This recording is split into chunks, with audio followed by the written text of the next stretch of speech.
Okay, I have a bad mirror on the left side of the car. I purchased this mirror and it has a connector inside. Some of the cheaper ones don't have that.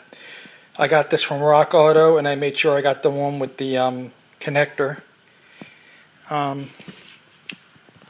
It's pretty simple. You basically take this rubber cap off and then you take off this plate. It just snaps right off.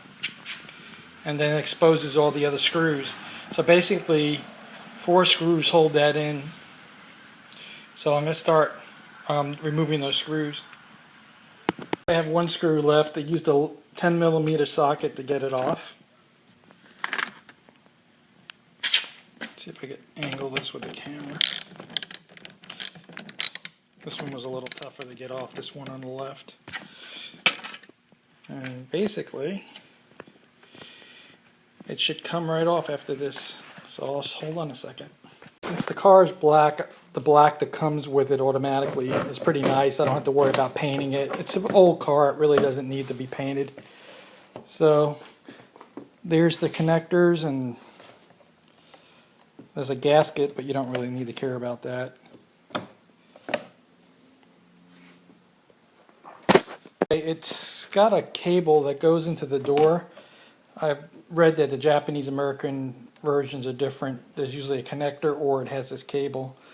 I'm going to wind up cutting that cable and splicing in the other one. You just have to make sure that you have the wires set up right, so test it before you close it all up. Or you could have those wires backwards and then when you try to run it, it goes the opposite directions.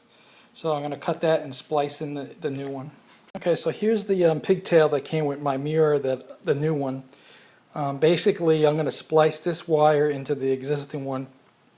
It's either that or open this whole panel up, and I really don't want to deal with that. I've done it before. It's a pain. So I'm just going to splice this wire in and make sure that I have it connected right before I close it all up. Okay, there's actually, I think, 7 or 8 combinations that I could have tried. I got lucky and got it right on the 3rd time. Basically, I put the blue to the white, the red to the yellow, and the black to the white.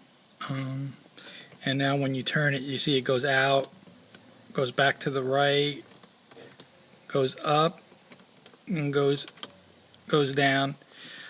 Basically, I'll solder those with and I'll put some heat shrink on there, roll it down, and then I'll solder the wires together, and then I heat up the wires. The heat shrink wrapping will seal it so it doesn't short out, and then just put the screws back in.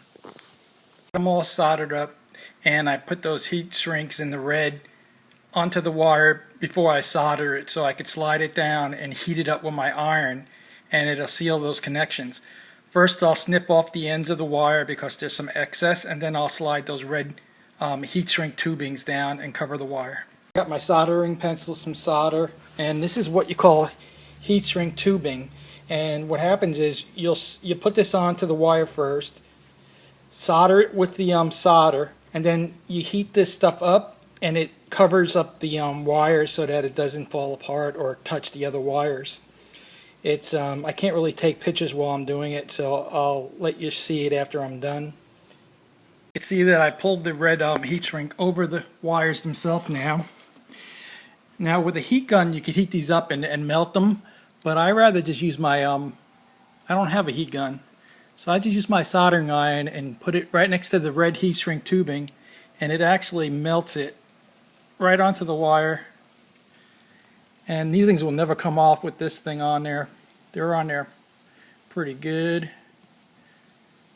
I don't know if I could take pictures of it. See, I'm just rubbing it against the red heat shrink a little bit.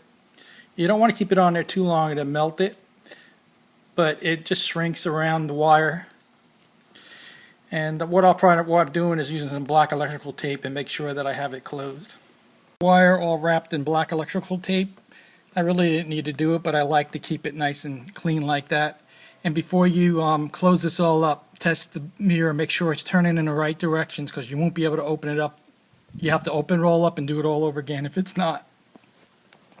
Now all I got to do is put that wire down into the door and put the bolts back on. Okay, here's the completed job. All I got to do is move the mirror in all directions. It's working fine.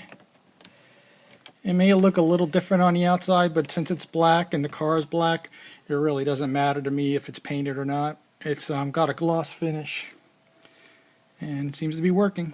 Got the mirror for about $27 on rockauto.com.